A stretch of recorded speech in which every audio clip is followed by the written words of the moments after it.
எல்லாருக்கும் வணக்கம். ராமாயணம், மகாபாரதம் பெரிய பெரிய இதிகாசங்கள். இந்த இதிகாசத்தோட முக்கியமான தத்துவங்கள் நம்ம பார்ப்போம். நம்ம வாழ்க்கையிலையும் கடைப்பிடிக்க முயற்சி பண்ணுவோம். இப்போ ராமாயணம் சொல்லும் முக்கிய தத்துவங்கள் பார்ப்போம். தர்மம் முக்கியம். தன் தந்தையின் வார்த்தையை மீறாமல் வனவாசம் சென்றார் ராமன். தர்மத்தை நிலைநாட்டணும், அதாவது வாக்குறுதியை காப்பாற்றணும். குடும்ப அன்பு மற்றும் ஒற்றுமை. ராமன் லட்சுமணன் ஒற்றுமை மாதிரி அண்ணன் தம்பி பாசத்தை நம்ம முன்னுதாரணமாக எடுத்துக்கணும்.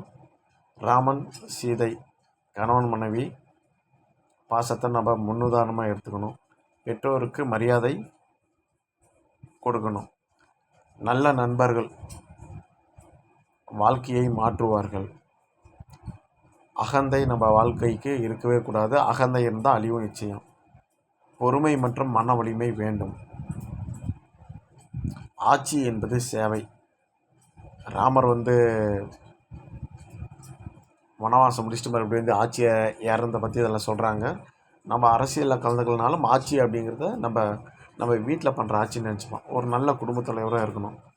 மனித வாழ்க்கைக்கு ராமாயணம் தரும் பாடம் என்னென்னு பார்த்தீங்கன்னா, உண்மையை பேச வேண்டும், பெற்றோரை மதித்து நடக்க வேண்டும், கோபம் ஆசை அகந்தை இருக்கக்கூடாது, கடமையை பொறுப்புடன் செய்ய வேண்டும், நல்லவர்களுடன் பழக வேண்டும், இருக்க வேண்டும், கஷ்டத்தில் மனம் உடையக்கூடாது, அதிகாரம் இருந்தாலும் பணிவு வேண்டும். ராமாயணத்தோட மையக்கருத்து என்னன்னு பார்த்தீங்கன்னா, தர்மமாக வாழ்பவன் இறுதியில் உயர்வான். மகாபாரதமும் இதை தான் சொல்லுது. தர்மம் வெல்லும் அப்படிங்கிற ஒரு ஃபேமஸான கோட்டு கேள்விப்பட்டிருப்போம். தகவல்கள் உங்களுக்கு பிடிச்சிருந்துச்சுன்னா கமெண்ட் பண்ணுங்கள், சப்ஸ்கிரைப் பண்ணுங்கள். நன்றி.